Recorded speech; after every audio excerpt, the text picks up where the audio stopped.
Itu ya.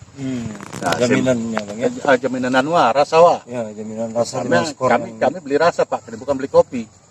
Kalau beli kopi di Medan saja, karena semua kopi ke sana. Tapi kami mau beli rasa dan mau tahu petaninya. Ke depan kini meliatur ini, gara-garanya nanti kena gunung empat ini. Kita geraran bercerita tentang kimia, non kimia. Tapi kita bercerita organik. Kita berdasarkan informasi kita penggiling, gitu kan? Pakai luar hoax yakin bahwa dengan organik itu tiga ini, apabila tidak mutlak dengan petaninya.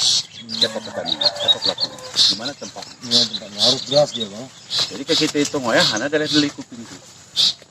Nanti dengan kopi sedikit, harga lebih tinggi. Dengan berdasarkan kita rasa. Oh ya, Oh, tingkat oya berarti kita harus masuk bang ya. Bukan lagi kuantitas ya. ini kita dengan dari Lux mau belajar di rumah.